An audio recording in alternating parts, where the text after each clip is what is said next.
Bienvenue à bord du vaisseau Hypersensas.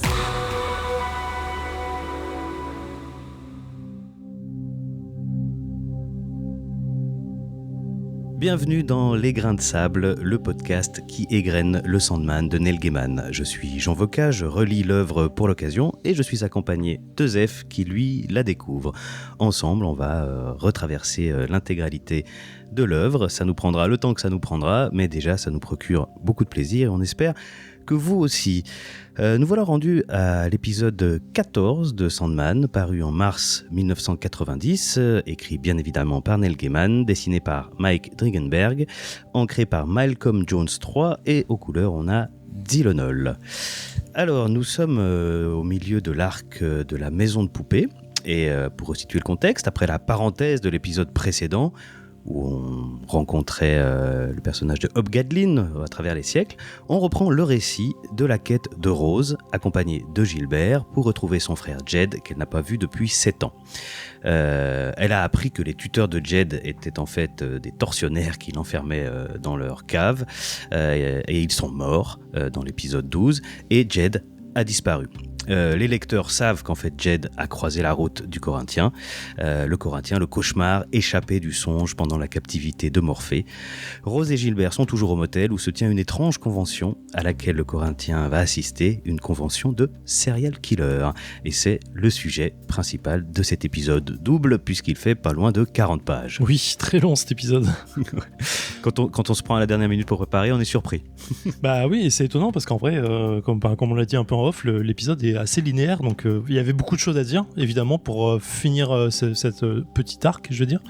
Mais il est intéressant, et c'est marrant que ce soit tu dis que c'est une convention de serial killer. Alors, céréales, pardon. Je dis céréales parce que je sais pas comment c'est en VF, mais en VO, c'est Welcome Serial Convention. Donc, céréales comme céruile, je sais pas comment on le prononce, quoi. Oui, alors en français, donc officiellement, c'est une convention de Syrie. D'accord, ok. Là, c'est Cyril, c'est C-E-R-E-A-L. Ah oui, donc en fait... Donc oui, c'est Cyril, mais c'est comme des céréales, en fait, comme des grains. Comme des céréales. Et donc je pense que la VF a voulu jouer sur la sonorité plus que sur le sens, en choisissant... Plus que sur la blague. Parce qu'en français, tu dis le serial killer en mode céréales cornflakes, quoi. Ouais. C'est un peu une blague pas marrante. Donc du coup, je pense que ça aurait pas été très, très drôle. Effectivement. Du coup, ils l'ont traduit par Convention Syrie. S-C-I-E-R-I-E-S, donc vraiment... Ouais, Syrie, ça marche moins. Ouais, Céréales, c'est marrant, tu vois, il y a un truc de... Mais c'est marrant parce que j'aurais des questions justement sur la VO à te poser à une ou deux reprises dans l'épisode, en tout cas à une reprise. L'épisode commence d'abord par une sorte de page de prologue où on voit le motel de l'extérieur et un texte un peu poétique qui nous dit que le vent de fin d'automne fait venir les gens dans ce motel pour cette convention. Et là, on va rentrer à l'intérieur de l'hôtel et découvrir la convention et certains de ses membres. Et il y a là une série de dialogues qui sont assez marrants parce que c'est l'ambiance d'une convention, tout ce qu'il y a de plus banal. Sauf...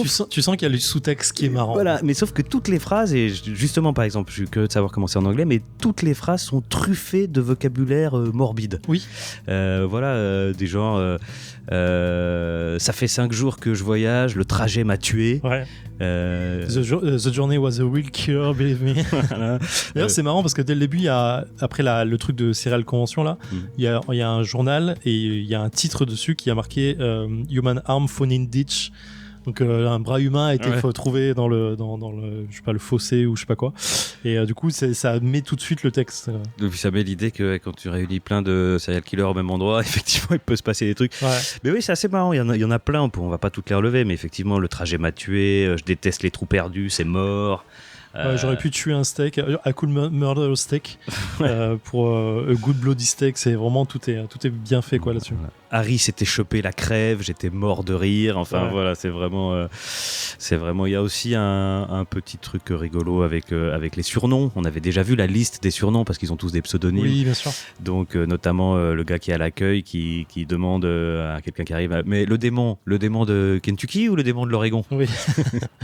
Voilà, on constate aussi l'absence ennuyeuse manifestement d'un serial killer qui porte le nom du du père de famille. Ce family man. Ouais. Voilà, on ne sait pas trop et on veut peut-être pas savoir. On voit que l'organisateur de la convention, c'est un petit gars qui a une allure de comptable.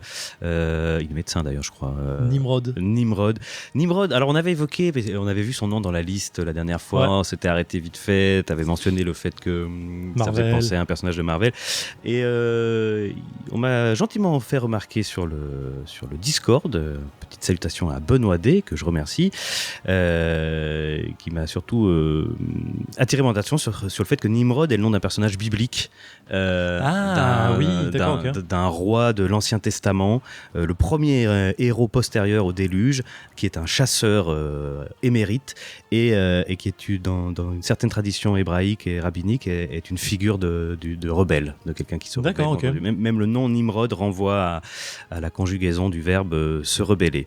Donc voilà, merci à Benoît pour ces petites précisions. Donc on a cette convention, petit dialogue avec le gérant du motel, qui est inquiet de la présence de 2 clients qui ne sont pas de la convention, puisque le motel devait être réservé uniquement pour la convention. Ces 2 clients, ce sont Rose et Gilbert.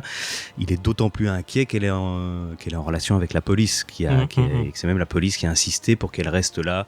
Oui, à cause de son frère. C'est intéressant parce que c'est marrant parce que même le mec, je sais pas ce qu'il regarde en VF, mais le manager, quand il est la première fois que tu le vois, il a les pieds sur la table avec ses bottes, c'est vraiment un cow-boy pur et dur, et il est en train de lire un truc où il y a marqué Bondage Time. Oui, ils l'ont laissé en français. Oui, lui aussi, il a pas l'air net. Clairement. Et bon, ça nous fait la bascule sur Rose, qui est seule dans sa chambre, un peu désespérée. C'est là qu'on a en fait tout le contexte que j'ai expliqué en intro, quoi, qu'on apprend donc que les tuteurs ont été retrouvés massacrés et que Jed a disparu. Et donc elle va voir Jed. Et là, elle va voir pas du tout Jed. Là, c'est vrai qu'on a son âge. Elle a 14 ans. Et on apprend que Jed a 5 ans. Et je pense que dans la série, et ça va changer du coup les choses après, tu verras, mais je pense que dans la série, elle est plus vieille. Elle doit avoir 16 ou 17, non ? Alors, elle avait 14 ans il y a 7 ans. Pardon, oui, she was. Oui, donc elle a 21 ans en fait dans le... Ah bah ok, bah j'en dis alors. Elle a 21 ans. Donc elle est inquiète, elle va voir Gilbert, notre sympathique et un peu mystérieux Gilbert. Et là, je dois dire qu'il y a une scène un peu étrange, puisque Gilbert, auprès de qui elle cherche du réconfort, il lui propose de lui raconter une histoire. Alors, d'abord, elle veut pas, ça l'intéresse pas. Elle dit non. Un de vos paradoxes théologiques de plus, et je hurle franchement aujourd'hui, je me fiche que Dieu existe ou pas. Très jolie réponse de Gilbert qui dit « Je doute qu'il pense de même, Mademoiselle Walker ». Bref, elle veut pas entendre parler d'une histoire et finalement, il va le faire quand même. Il va lui raconter un conte de fées. Et il va lui raconter Le Petit Chaperon Rouge. J'aime beaucoup sa version, d'ailleurs. Voilà, sauf que, bon, en termes de réconfort, on repassera. Il lui raconte pas la version qu'on connaît, celle popularisée par Charles Perrault, avec un happy end. Non, il lui raconte une version antérieure, bien plus noire et même carrément dérangeante. Dans cette version, non seulement le petit chaperon rouge finit dévoré par le loup, mais il y a tout un truc un peu gênant avant où le petit chaperon rouge se déshabille et se glisse nu dans le lit avec le loup. Ça prend 2 planches avec d'ailleurs des très beaux dessins, le fond avec le loup. En encre, je sais pas, en fumée, je sais pas, c'est vraiment incroyable. Je me demande si c'est pas le passé de Gilbert ou un truc comme ça, je sais pas, c'est un peu... Il y a un truc de personnel, la façon dont je le raconte, qui est assez forte, je trouve. Ouais, c'est... En tout cas, quand on arrive au bout de la scène, on se demande pourquoi Gilbert raconte ça, vraiment. Ouais. Qu'est-ce qui lui prend de raconter ça ? Alors, il y a clairement un écho thématique avec le reste de l'épisode. Bien sûr, ouais. L'idée dormir dans le lit du loup. Dormir dans le lit du loup, la question du loup, du prédateur. Mais voilà, autant du point de vue de la thématique de l'épisode, ça s'inscrit parfaitement, autant du point de vue de la logique interne du personnage, c'est un peu étrange. Alors, est-ce que il est malgré lui au diapason des ondes de ce qui se passe dans le motel? Est-ce que à cause de Rose, qui, rappelons-le, est un vortex dont Morphée nous a dit qu'elle attirerait et qu'elle serait attirée par les rêves, ça crée ce truc chez lui de raconter cette histoire-là précisément? À côté de ça, on retrouve, comme toujours, l'obsession de Neil Gaiman pour l'histoire des histoires et leur transmission et leur évolution à travers les âges. Donc voilà, deux séquences très étranges, mais très, très, très intéressantes, qui finissent sur une Rose horrifiée. Ouais, clairement. Ouais. Gilbert, c'est horrible, elle dit. Et lui de répondre, je le crains, il y a des versions plus anciennes, bien pires. Écoutez le vent, il n'apporte rien de bon, Rose Walker. Je crois qu'il vaudrait mieux rester dans nos chambres. Cette petite récurrence du motif du vent qui a été évoqué dès la première planche, ouais. Avec le vent qui amenait les serial killers à l'hôtel. Et je crains que le vent n'amène rien de bon. C'est la transition parfaite pour aller retrouver le Corinthien qui arrive à l'hôtel. Transition vers le Corinthien donc et retour sur une série de séquences qui concernent la convention. Là. D'abord, on a une discussion entre Nimrod et Funland qui fait l'accueil. Alors Funland, parlons-en. Il est bien représenté dans la série, il est vraiment tu sens le pédophile malsain, vraiment pour le dire. Clairement dans la série, il est bien choisi là-dessus aussi, quoi. C'est clairement ça, quoi. Oui, il est vraiment très malaisant. Alors pour ceux qui n'auraient pas vu ou pas lu, c'est un homme en surpoids qui porte un t-shirt avec un dessin de loup justement, ouais. Et un petit chapeau avec 2 oreilles pointues de loup, et il se fait donc appeler Funland, et on sent qu'il y a vraiment quelque chose d'atrocement glauque là derrière qui sera explicité plus tard.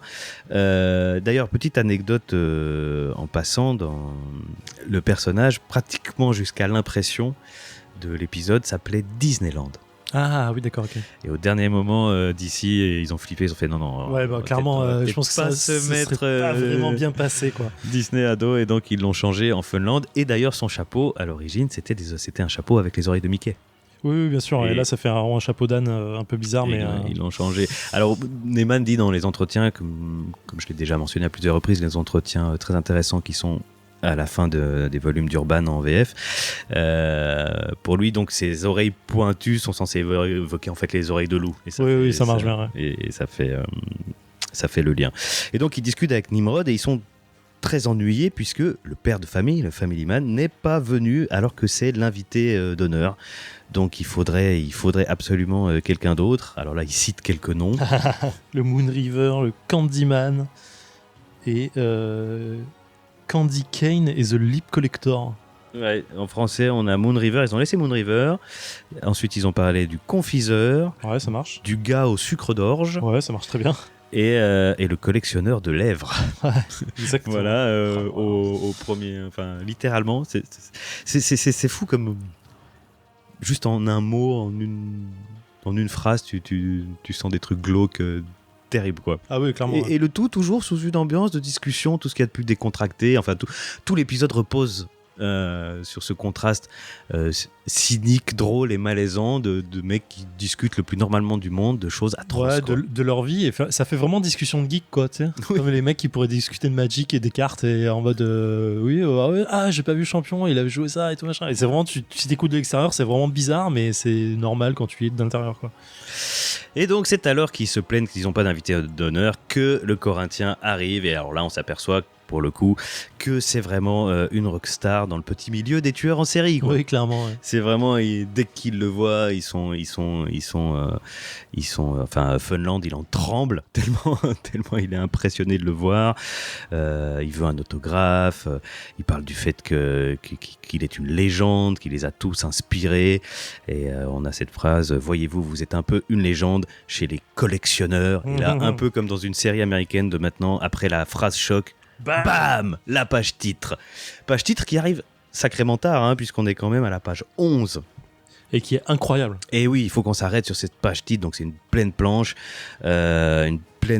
avec en fond, en noir et blanc, des portraits, des reprises de photos, vraisemblablement de tueurs. J'ai pas vérifié si c'était des vraies photos. J'en vois pas de connus que pas je connaîtrais pour ma part, mais ça semble... Et par-dessus, un drapeau américain stylisé, on va dire, dont les bandes rouges coulent comme du sang et forment le titre Collectors. Ouais, elle est très très forte cette page. Et le fait que Gaiman il choisit de faire apparaître un drapeau américain, ça raconte quelque chose. Qu'est-ce qu'il veut raconter? Est-ce que c'est le gros des collectionneurs, des tueurs en série connus, en tout cas les plus connus, et là où il y a eu je mets l'âge d'or, c'est mal dit, mais c'est là où on les a connus dans les années 70 le plus. Ça a été popularisé entre guillemets sur le côté américain en fait, parce que c'est là où eux ils ont énormément communiqué autour de leur tueur en série. Il y a énormément de films, énormément de séries, énormément de documentaires autour de ça, de true crime. Franchement, c'est presque affolant. Et parce que c'est un grand pays, ça regroupe énormément de personnes de ce type-là, quoi. On a notre part en Europe aussi. Hein. Oui, mais c'est vrai qu'il y a quelque chose, et c'est important de le noter parce que Gaiman en parle aussi. Il y a quelque chose en plus dans le tueur en série à l'américaine de, entre guillemets, attirant, quoi, romantique, classe. Le Corinthien est présenté comme super classe, il est présenté comme une rockstar avec ses Ray-Ban, ses cheveux en arrière, les gens qui sont ouf, et donc quelque chose d'une attirance malsaine et d'une façon de les mettre entre guillemets sur un piédestal, et qui va être questionné en fait par Gaiman dans l'épisode. Mais c'est marrant parce que c'est le cas un peu partout, hein. Il y a le cas un tueur en série japonais qui avait été arrêté en France et extradé au Japon pour faire sa peine, qui était un cannibale. Et qui avait tué une étudiante en France, et en fait quand il a fini de purger sa peine au Japon, le gars était invité sur les plateaux télé pour tu vois, il y a un effet vraiment malsain, naturel, quoi. Mais bon, tout ce qui est true crime de toute façon c'est très vite là-dessus. Je reviens juste sur le Corinthien, bien sûr, sur la façon dont il arrive. Dans la série c'est complètement différent. Dans la série t'as Nimrod et deux autres personnages collectionneurs qui prennent rendez-vous avec lui pour le motiver à venir à la convention. Et du coup, c'est marrant parce que, alors je sais plus comment il le contacte via un journal en faisant une petite annonce un peu chelou, je crois. Et du coup, ils se donnent rendez-vous dans un diner assez classique où le gars, ils sont tous les trois là en attente qu'ils viennent. Lui, il vient avec. Et du coup, il a pas ce côté. Là, il est en t-shirt blanc sans manches, un peu ouest américain, tranquille, quoi. Alors que dans la série, il est en blanc aussi, mais il a un costard, il est très très classe. Okay. Il fait un peu cet effet rétro, je veux dire. Et du coup, il discute avec lui pour essayer de le motiver à venir. Lui, il voit pas trop l'intérêt et tout. Et je crois que t'as Nimrod qui lui fait une forme d'offrande en lui disant voilà, on vous aime tellement, on vous trouve tellement incroyable que je voudrais vous faire cette offrande. Et en fait, il lui offre des yeux en disant voilà, on a suivi un peu votre enseignement, ce que vous avez fait. Et du coup, on a trouvé une victime et tout, et c'est ça qui le convainc de venir. C'est assez intéressant. Ah ouais, c'est marrant, c'est une approche pour le coup différente, mais pourquoi pas. Et donc voilà, après le titre, on rentre à proprement parler dans l'épisode et dans la convention avec le discours d'ouverture. Et là, toujours, on retrouve le décalage humoristique propre à cet épisode, c'est-à-dire que Nimrod, qui est un tueur sanguinaire, hein. On nous dit que dans le Vermont, il a une cabane inconnue de tous avec 4 congélateurs pleins et qu'il serait peut-être temps d'en acheter un 5e, avec une image en rouge où on le voit nu avec une victime en dessous de lui. C'est extrêmement glauque, on a l'impression qu'il lui a planter un couteau dans le rectum, hein, clairement. Oui, clairement, ça sort de là. C'est vraiment extrêmement glauque. D'ailleurs, c'est un procédé qui revient 2 ou 3 fois dans l'épisode, savoir ces cases rose-rouge qui montrent les collectionneurs dans leurs actions en contraste avec ces images de convention, tout ce qu'il y a de plus tranquille, quoi. Clairement. Enfin, vraiment, l'épisode pour ça, il est fou. Ce décalage ça pourrait être des businessmen, enfin un séminaire de commerciaux n'importe où, et qui font leurs blagues de merde, et c'est exactement ça, quoi. Et c'est exactement ça. Et donc oui, Nimrod, ce tueur sanguinaire, en fait il est pétrifié de trac de devoir faire son discours, et comme n'importe qui, et comme dans n'importe quelle convention, il commence par une blague nulle. Elle est parfaite, cette blague, elle est trop bien. Alors, est-ce que tu peux me la lire en anglais, parce qu'en français elle est pas terrible. Alors, il dit I heard a story recently I thought might amuse you. It seems that the telephone rang at the police station. The duty cop answers, and a woman voice says, "Help! I've been raped." R-E-A-P-E-D. Raped, dans le sens, j'ai été fauché. Et he says, don't you mean rape? Donc, violer? No, she said, he used a site. Il a utilisé une faux. D'accord. Et du coup, elle est trop drôle. Enfin, je l'ai trouvée trop marrante. Elle est bien faite. Et en français, ça donne quoi? Alors en français, ils se sont débrouillés comme ils ont pu, c'est pas trop mal. Donc dans un poste de police, le flic de garde répond et une voix de femme dit « Au secours, on m'a fauché. » « Fauché quoi ?» il demande. « Moi, dit-elle, il avait une faux. » Ouais, ça marche un peu moins. Ça marche. Il aurait pu dire on vous a volé. Non, on m'a fauché. Ouais, c'est... Ça aurait été marrant. Des fois, hein, alors je le redis, je l'ai déjà dit, je trouve que la traduction que la VF est très très bien, mais de temps en temps, il y a des choses un peu plus compliquées, et c'est vrai que là, je trouvais que ça marchait pas complètement. Fauché, ça marche, c'est juste la réponse du gars qui marche pas, mais ok, d'accord. Mais voilà, mais en anglais, j'ai trouvé marrante, et surtout que je l'ai vu venir quand il dit rape, c'est marrant, c'est bien fait. Donc après, il expose les règles de la convention qui sont assez marrantes. D'abord, employez votre sobriquet préféré, pas de nom civil. Deuxièmement, on ne salope pas les lieux. Ah oui, we don't shit where we hit. J'aime bien cette expression. Vous le savez tous, surtout ici et maintenant où tant de nous seraient mis en danger. Aucune collection avant la fin de la convention et pas à moins de 300 km. Il y en a un dans la foule. Il y en a un dans la foule qui fait oh là là, oh merde, si on peut plus rigoler quoi. Et ensuite il annonce que le père de famille n'a pas pu les rejoindre, mais qu'à toute chose malheur est bon puisqu'ils ont un autre invité d'honneur en la présence du Corinthien qui vient sur scène saluer. Alors ensuite on suit différents moments de la convention. On assiste à une discussion entre l'écorcheur de nuit, une belle figure bien glauque aussi, un médecin, on va dire d'une soixantaine d'années, je dirais, au physique, bien sous tout rapport. On nous dit que c'est un médecin important qui a soigné des présidents et tenté des opérations radicalement nouvelles. Mais en attendant, il se fabrique des cravates avec la peau de ses victimes. J'aime bien. Donc voilà. Et il discute avec un autre tueur en série qui se fait appeler le Croque-Mitaine, un homme qui tue des femmes et qui se rappelle par leur numéro. Dès qu'on lui dit un numéro, il se rappelle de la victime et il la décrit. Enfin, c'est ce qu'il prétend. Il y a un extrait d'un débat aussi, parce que dans les conventions, hein, c'est comme dans les conventions, il y a des débats, il y a des animations, ouais. Et là il y a un débat qui est très drôle, je trouve, c'est le débat pour thème en tirer profit. Attends, c'est quelle page? C'est lequel là? C'est ah oui, c'est à la fin de la seconde page là. Oui, voilà. Ouais. Le débat a pour thème en tirer profit et au fond.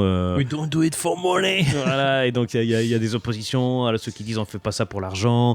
Un autre vachement plus cynique qui en français s'appelle l'enfant de cœur, qui dit non mais il faut au moins demander 10 000 par victime identifiée parce que les gens ils veulent la paix, ils veulent savoir, donc ça vaut bien le prix de leur dire. Souvenez-vous, ils payeront pour avoir une certitude, même si les flics ne suivent pas, les familles le feront. Ouais. Et voilà, évidemment, t'as celui qu'on te dit on fait pas ça pour l'argent. Enfin bon, bref, c'est des débats, tout ce qu'il y a de plus normal hein, dans une convention, avec des thématiques, etc. Et on va avoir une petite séquence dans l'ascenseur. Oui. Très importante. À l'intérieur de l'ascenseur, on a Rose et Gilbert qui attendent d'avoir des nouvelles. Et à l'extérieur, qui attendent l'ascenseur, on a le Corinthien et le fameux écorcheur, le docteur dont on vient de parler. Et ils sont en train de parler du fait que le Croque-Mitaine est un imposteur. Ah oui, c'est ça. Le Boogeyman is dead, docteur Hydron. Il est mort il a essayé noyé en Louisiane il y a 3 ans. Voilà. Et alors, dans l'entretien de Neil Gaiman, j'aurais pas pu le repérer moi, mais il dit que les fans hardcore de comics avaient pigé le truc tout de suite, parce qu'en fait, le Croque-Mitaine qui meurt en Louisiane, c'est un personnage du Swamp Thing d'Alan Moore, et qui est effectivement mort dans la série en Louisiane. Ça paraît... En fait, c'est marrant, quand tu dis qu'il y a une anecdote, je me dis, je suis sûr que c'est lié au Swamp Thing, et ça paraissait logique du coup. Ouais. Oui, il y a il y a d'autres liaisons plus loin, d'ailleurs, je me rappelle au Swamp Thing. Et là-dessus, il rentre dans l'ascenseur. Où il y a Gilbert et donc... Et Gilbert et Rose. Et là, ce qui se passe, c'est que Gilbert est terrifié. Et Gilbert... Corinthien, Gilbert, manifestement, donne l'impression de connaître le Corinthien, quoi. Et c'est marrant parce que le Corinthien donne l'impression de voir qu'il y a un truc qui va pas. Parce qu'il regarde de côté, mais il regarde comme s'il voulait y jeter un coup d'œil un peu de côté, tu vois. Ouais, on sait pas trop, parce qu'en plus, Gilbert se cache derrière son chapeau, donc ça pourrait sous-entendre qu'il a peur que le Corinthien le reconnaisse aussi. Bien sûr. Donc bon, voilà, à ce stade, on ne sait toujours pas grand-chose de Gilbert, quoi. Mais là, manifestement, il y a quelque chose d'important, puisqu'il reconnaît le Corinthien et il est terrifié. Et à l'extérieur, sur le parking, il donne un mot avec un nom à Rose et il lui dit d'appeler ce nom si les choses tournent mal. Donc manifestement, notre ami Gilbert en sait plus que ce qu'il veut bien dire. En tout cas, on savait qu'il était un peu étrange. Pour l'instant, on savait rien de lui à part qu'il était étrange. Maintenant, on sent qu'il a une connexion d'une façon ou d'une autre avec... plus qu'une connexion, parce qu'il voit sur le parking, il voit le corbeau... Mathieu, voilà, dans le ciel, et c'est là où il note le nom sur le truc. Il sait qu'il est surveillé aussi, quoi. Ouais, donc bon, moi je sais, mais pour l'instant, on ne sait pas. On ne sait pas quel est le lien de Gilbert avec quel est son secret, quel est son positionnement par rapport à tout ça. Je fais attention de ne pas trop dire de trucs. Le croque-mitaine, il y a la séquence où le croque-mitaine est démasqué et puni. Bon, ce qui est intéressant dans cette séquence, outre le fait qu'elle est d'une glauquitude absolument épouvantable, c'est qu'on découvre qu'en fait c'est un journaliste, mais surtout c'est un fan. Ouais, bien sûr. C'est un fan qui a voulu se glisser dans la convention, et je trouve que c'est intéressant justement dans cette idée de désacraliser la figure du serial killer, c'est de dire oui, mais vous êtes fan, vous les adulez, mais en attendant, si vous tombez sur eux, ils vous mettront en morceaux, quoi. Forcément. Donc la séquence, la punition est très grave, puisqu'ils se mettent à trois, ils l'attachent à un arbre. Et ils sont trois. Il y a le docteur, l'écorcheur, le Corinthien et Nimrod. Et il lui dit, le Corinthien dit: le bon docteur aime écorcher vif les gens. Nimrod est un chasseur, il découpe et vide une bête en quelques minutes. Quant à moi, j'ai un penchant pour les yeux. Et sais-tu ce qu'on va faire à présent, Philippe? Passer chacun son tour. Oui, Texturn. C'est bon. Enfin, Enfin, on est dans une séquence simple, efficace, glaçante. Avec les trois visages dans l'ombre et leur sourire qui paraît blanchâtre, qui paraît, c'est parfait, quoi. C'est ça. Au passage, on nous dit qu'il y a quelque chose dans le coffre de la voiture du Corinthien. Oui. Est-ce qu'on sait que c'est Jed, parce et en tout cas, on s'en doute très fort, puisqu'on sait qu'il est tombé sur lui. Voilà, donc l'ami Philippe est puni. On retrouve Funland devant la disco qui parle justement, qui a un long descriptif de son lieu secret de chasse, qui est clairement donc un parc d'attractions. Il explique à quel point c'est super. Il y a des milliers de gens et toujours des beaux petits-enfants qui s'écartent tout seuls et qui se perdent, toujours content de rencontrer quelqu'un de gentil. Et puis il y a des coins calmes où les amener, même au milieu de la foule, où personne te dérange avant que t'aies fini. Et puis il y a le truc le plus glauque, et je pense que c'est la raison principale pour laquelle ils n'ont pas pu garder le nom Disneyland, et le mieux, c'est que les patrons du coin étouffent tout. Ils veulent pas qu'on sache que je suis là non plus, et que les gens arrêtent de venir. Bien sûr. C'est horrible. C'est juste horrible, ça glace le sang. Je suis pas persuadé qu'ils mangent pas les enfants en vrai, parce que tu sais, comme il a ce côté de renvoi tout le temps, il est toujours en train de rôter un peu, tu vois, je sais pas, ça ramène un peu à l'estomac et quand de toute façon il en parle, je sais pas. Et puis comme en plus il est clairement thématiquement affilié au loup. Oui, il y a un truc. Ce serait assez logique que, en plus du reste, il les bouffe, quoi. C'est vraiment affreux. Ce qui est affreux aussi, c'est cette discothèque glauquissime, mais pareil, ça fait très convention dans Motel Pourri. C'est vraiment ça, quoi. Avec la pauvre disco, où Rose veut aller danser, mais Funland ne la laisse pas y aller parce qu'elle fait pas partie de la convention. Mais ça a surtout comme effet secondaire qu'il la rencontre et qu'il la trouve très jeune. très jeune, et qu'il la trouve, si j'ose dire, appétissante. Et c'est encore un moment tout à fait... tout à fait... Putain, tout à fait juste le dessin, il est horrible, la façon dont il la regarde, c'est vraiment ça, quoi. Ouais, c'est vraiment... Non, ils arrivent vraiment à nous transmettre un malaise de bout en bout. Ensuite, on a une nouvelle discussion entre deux serial killers qui est assez drôle, là aussi, puisque c'est une discussion la quantité versus la qualité. Ouais. Puisqu'il y en a deux qui se questionnent, et il y en a un qui dit qu'il a... Attends, quel score ? Un score énorme, il est à... 117 177, et il dit, et toi ? Et l'autre dit 8. Ouais, mais 8, c'est nul. Ah oui, mais attention, moi je suis un gourmet. Je suis un spécialiste. Je choisis mes victimes. Alors en l'occurrence... I'm a connoisseur. Donc c'est drôle. Et pareil, enfin voilà, ça pourrait être, il pourrait parler de, j'en sais rien, de légumes, je sais pas, mais quoi. Non, c'est parfait. Voilà, c'est discussion, la quantité versus la qualité. Voilà. Du coup, je reviens juste sur Funland et sur la Bien rencontre. Sûr. Dans la série, c'est Jed qui rencontre. Parce que le Corinthien l'enferme dans une chambre en lui disant tu bouges pas, tu restes là. Et du coup, il se balade dans l'hôtel et il rencontre effectivement Funland et tu sens que ça va partir à cause de ça, quoi. C'est vraiment, c'est marrant parce que dans les personnages qui font peur, traditionnellement, souvent on a des figures qui ont la classe, quoi. Enfin, dans l'imaginaire collectif, les grands méchants qui font peur sont souvent des êtres qui débordent de classe, quoi. Et on a des images, on a des Dark Vador, des Dracula, des machins. Là, on est vraiment sur du réel, quoi. Et là, on est sur... Enfin, Funland, il a aucun charisme. Je pense que c'est un des personnages qui m'a fait le plus de frissons dans mes différentes lectures, quoi. C'est vraiment on est très très loin du romantisme du vampire, du seigneur de la nuit. Non, on est sur le pauvre gars mais qui fait peur, quoi, et qui est d'autant plus dangereux, quoi. Ouais, je suis d'accord. Bon, là-dessus, on a le retour du Corinthien et de ses deux acolytes qui sont contents du travail accompli, un petit peu déçus parce que ça a été trop vite. Ouais. Tu m'étonnes. Et trempé de sang, tout va bien. Et on passe au lendemain matin. Où Rose va chercher Gilbert, qui a disparu. Qui n'est pas dans sa chambre.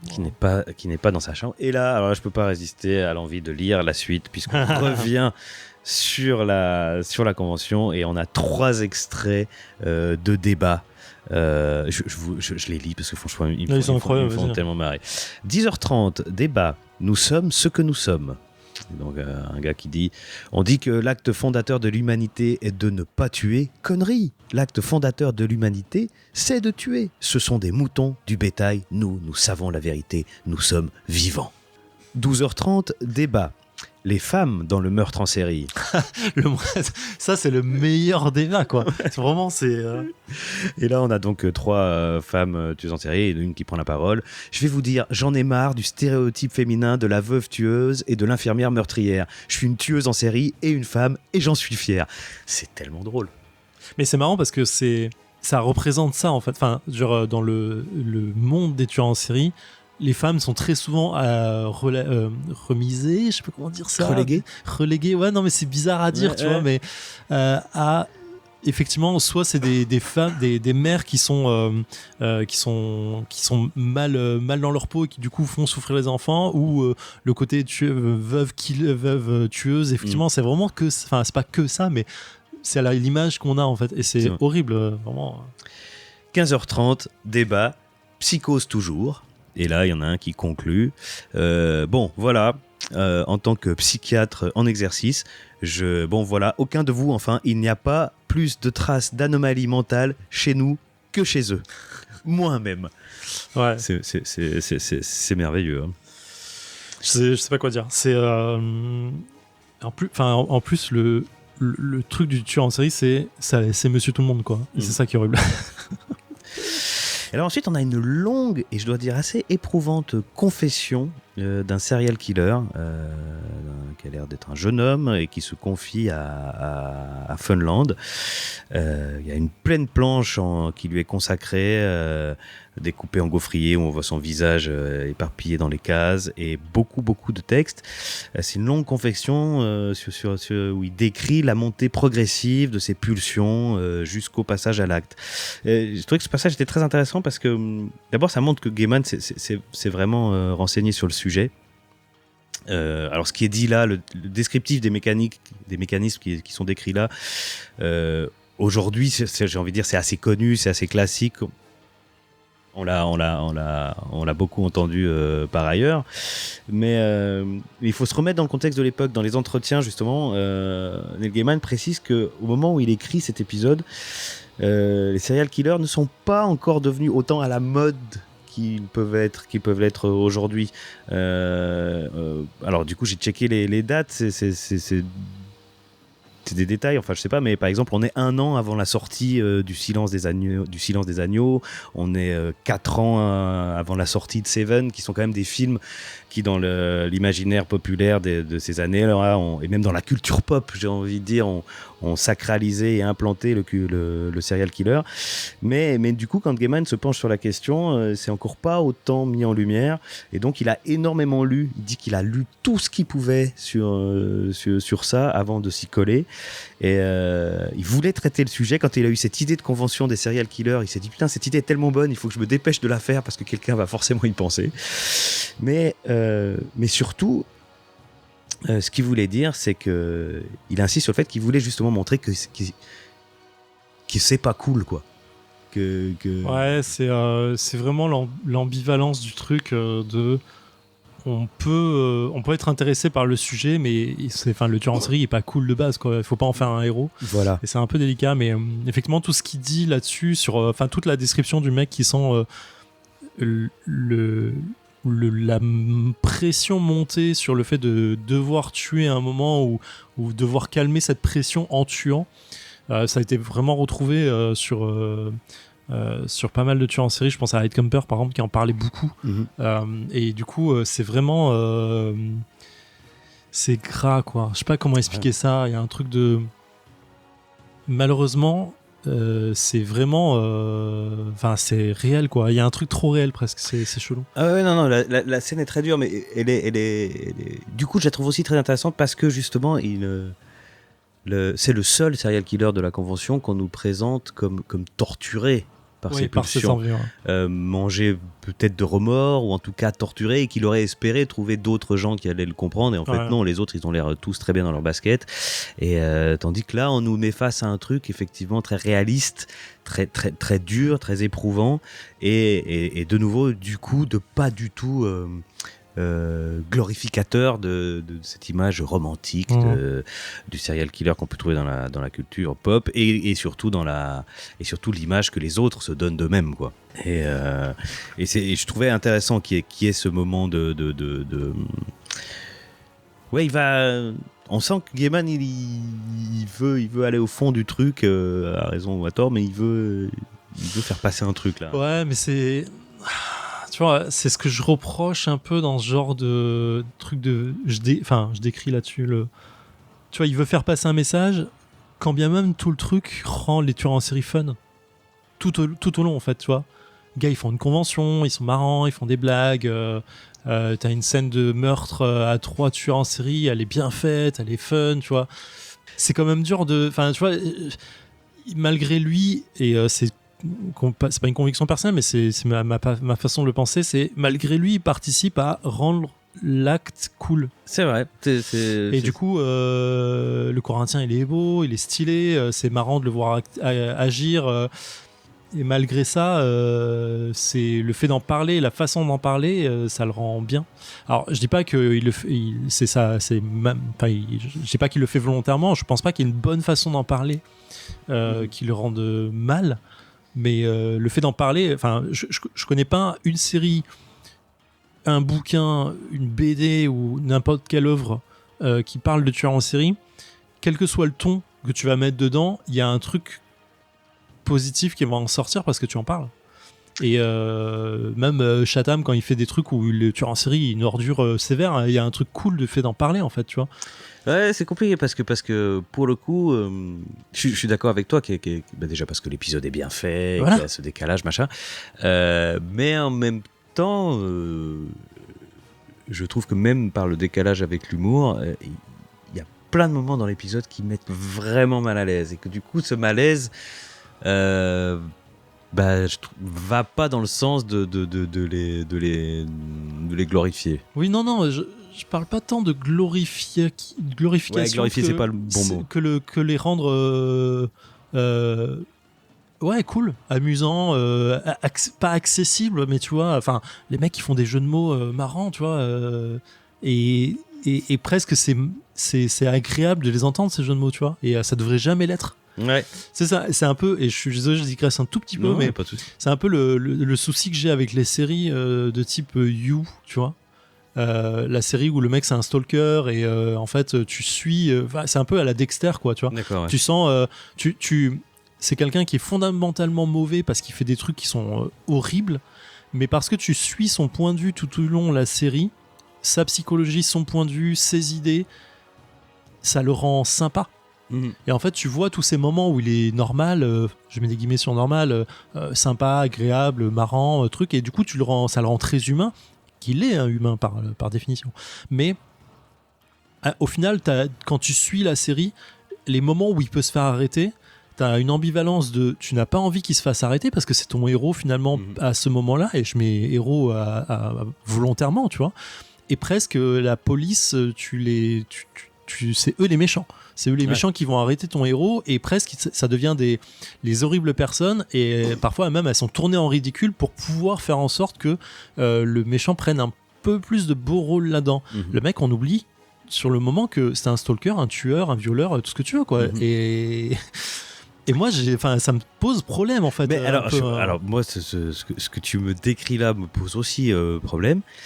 Mais après, c'est une question de perception. Je perçois pas tellement ça dans ouais, là dans je tire le trait fort pour faire comprendre ce que je ressens quand je lis ce genre de truc. Voilà. C'est juste ça. Là on n'est pas à ce point là, mais parce que là moi, je trouve qu'ils sont vraiment présentés comme malaisants, quoi, et que du coup on n'a pas envie que non, t'as pas envie de les tomber dessus, t'as pas envie que ça existe, mais j'ai du mal à les trouver cool, et à la limite le seul qu'on pourrait trouver cool, parce qu'il a la classe, parce que machin, parce que c'est corinthien, mais justement on y reviendra à la fin. Après cette confession, donc, l'action va se précipiter, puisque Funland, lui, va céder à ses pulsions, et il va aller carrément attaquer Rose dans sa chambre. Je trouve que la scène, elle est très très dure. Elle est, de nouveau, on est enfin, la dernière case de la planche où il est rentré dans sa chambre, où il est au-dessus d'elle et qu'il arrache sa robe. Il y a vraiment, je trouve que c'est c'est tout à fait gênant, mais c'est le but. Et donc Rose saisit le bout de papier où Gilbert lui avait écrit un nom qu'elle devait appeler en cas de problème, et ce nom, c'est Morphée. Oui. En fait, c'est marrant parce que les cases, tu vois, depuis le début, on a ces cases de fond rouge quand on est dans l'acte de tueur en série et de trucs.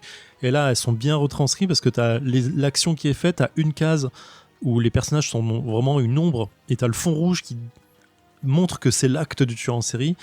Quand la robe est arrachée, t'as encore ça. Lui, il apparaît vraiment comme le démon, quoi, comme quelque chose de noir de l'abîme, avec le truc où il y a le loup qui devient complètement rose, qui transpire ce moment de tueur en série. Et c'est vraiment, ouais, je sais pas, ça passe super bien cette scène.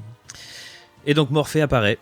À peine elle a prononcé son nom, il apparaît, il la sauve immédiatement, il endort, il endort notre ami Funland et l'envoie dans un rêve, et si je peux me permettre cette expression, il inceptionne à Rose l'idée qu'elle doit sortir, ce qu'elle fait immédiatement. Et maintenant, on va aller en route vers le grand final. Le grand final, le Corinthien et son discours. Voilà, le grand final, c'est donc effectivement le grand discours du Corinthien à la Convention, discours auquel Morphée va assister, et ensuite leur confrontation finale. Alors, le discours du Corinthien, je vais le lire. Oh, tu peux. Hein. Je vais le lire. Je vais le lire, le discours du Corinthien. Alors, c'est parti. Tac, on va démarrer. Bon, si je démarre du début. Vous savez, je n'ai pas coutume de parler en public, mais l'occasion de m'exprimer devant vous tous était trop belle pour la laisser filer. Parce que vous êtes des gens spéciaux, très spéciaux. C'est nous, les rêveurs américains qui suivons la route sacrée du vrai savoir, pavée d'or et de sang. Et, de long en large, en ce beau pays, nous tuons des gens. On ne fait pas ça pour gagner notre vie, ni par vengeance. Nous ne tuons pas les gens de façon anonyme en empoisonnant leur aspirine, en glissant du verre dans les petits pots de bébé.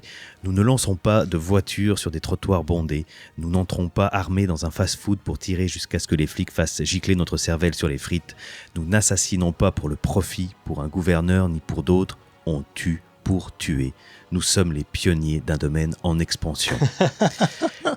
Là, il se trouble un petit peu parce qu'il voit qu'il y a Morphée dans la salle, mais il va quand même au bout de son discours. Nous sommes gladiateurs, soldats de fortune, mousquetaires, héros et rois dans la nuit. Nous sommes les vivants et c'est un triomphe, notre gloire. Alors, bon, c'est un délire mégalo total. C'est parfait. C'est lui, quoi, tu vois. C'est un délire mégalo total. C'est l'hubris dans toute sa manifestation, quoi. Et donc, effectivement, là, il est présenté, en plus, même dans la mise en case, il est présenté comme hyper classe, quoi. Comme hyper fort, c'est un quoi. politicien qui fait son discours, c'est incroyable, quoi. C'est- Vraiment, il est beau, il est fier, il est parfait, quoi.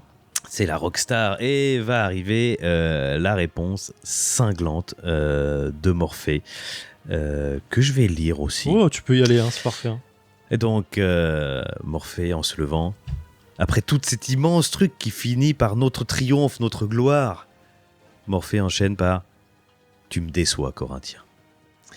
Toi et ces humains que tu as inspirés et créés me décevaient. Tu étais mon chef-d'œuvre, je le croyais. Un cauchemar créé pour être le noir et la peur du noir dans chaque cœur humain. Un miroir obscur conçu pour refléter tout ce que l'humanité ne veut pas affronter en elle.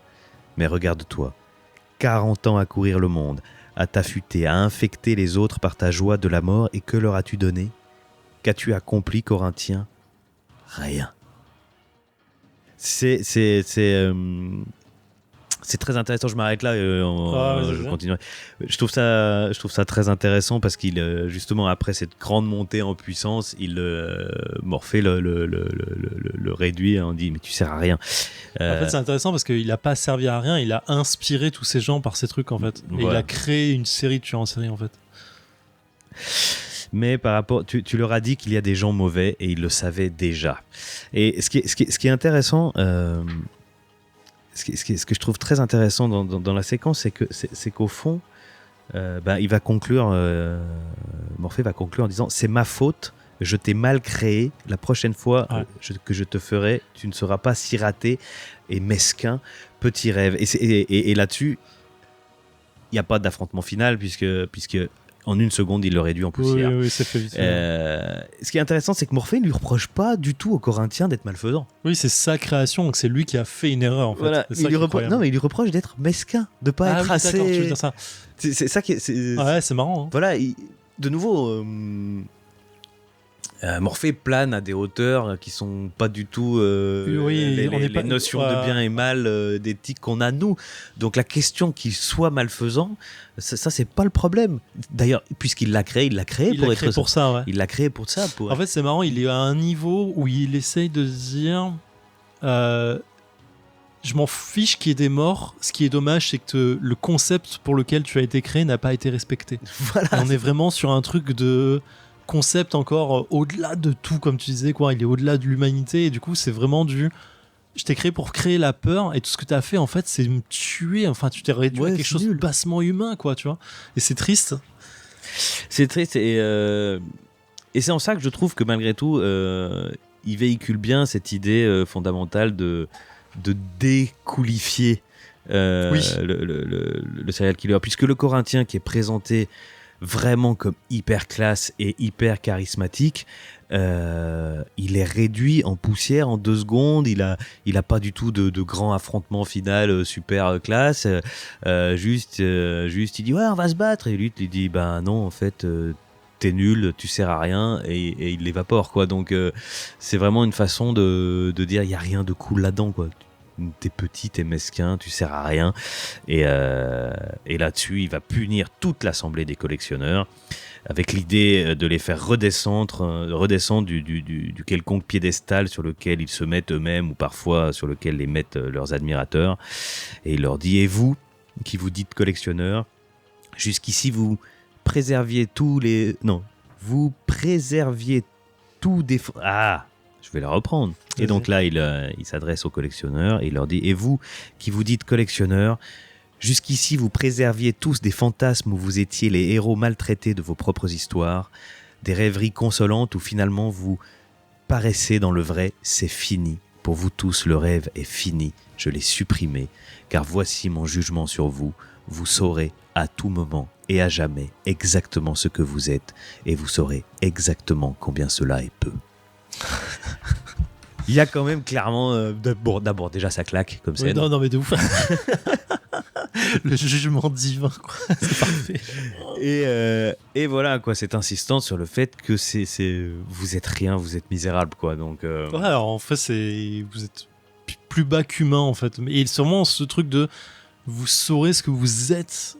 Oh là là, putain, c'est dur d'être conscient de soi-même, quoi, tu vois. D'être conscient d'être rien. Ah, putain. c'est très, très dur. Voilà, on arrive à la fin de cet épisode et sur le parking, Gilbert revient avec Rose. Il a retrouvé Jed Ouais, dans le coffre d'une voiture, la voiture du Corinthien donc. Jed est inconscient, il faut l'emmener à l'hôpital de toute urgence. Rose ne comprend pas ce qui s'est passé dans cette journée, dit-elle. Elle ne veut pas savoir pour l'instant.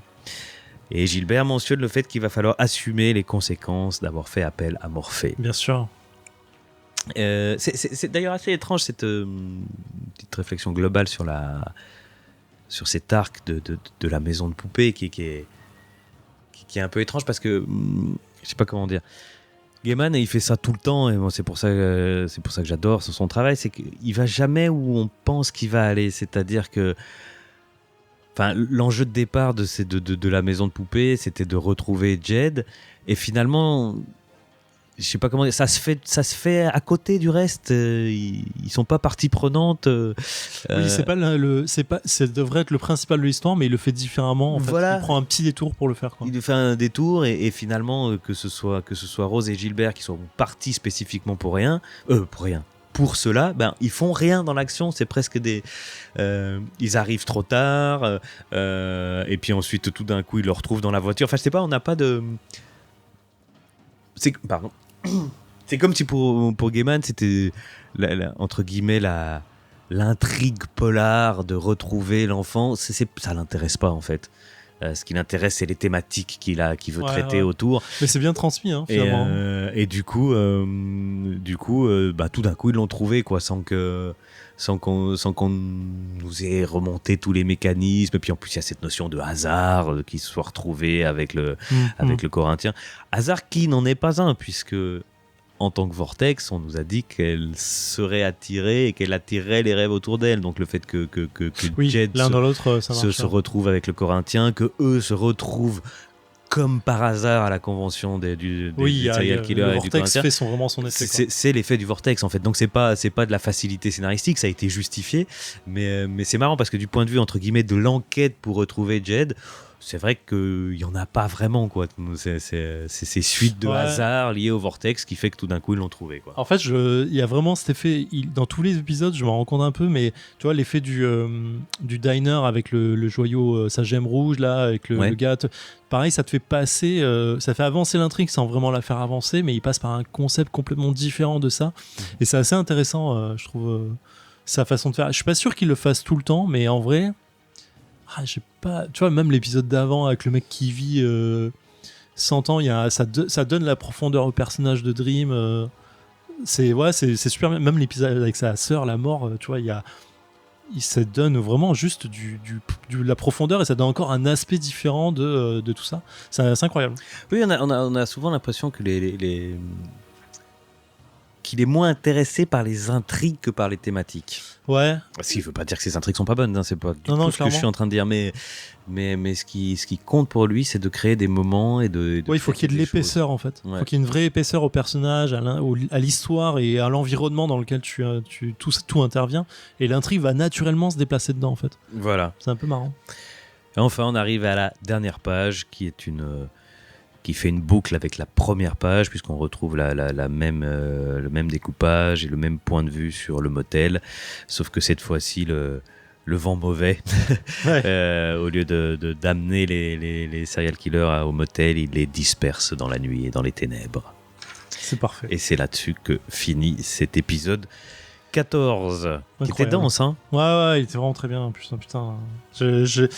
Vraiment, il a une noirceur un peu plus forte que. Tu vois, cette intro de vent sur l'hôtel, machin et tout, et ce finish là-dessus, par rapport à la série, ça a rien à voir, quoi. Ça donne vraiment un ton complètement différent, je trouve, à tout le reste, quoi. Bon, il reste à savoir ce qui va devenir du Vortex. Il De reste Rose. encore 2 épisodes dans cette arche de la maison de poupée. Et alors, est-ce qu'on continue ? Bah, on continue, bien sûr. À la prochaine. Fin de transmission.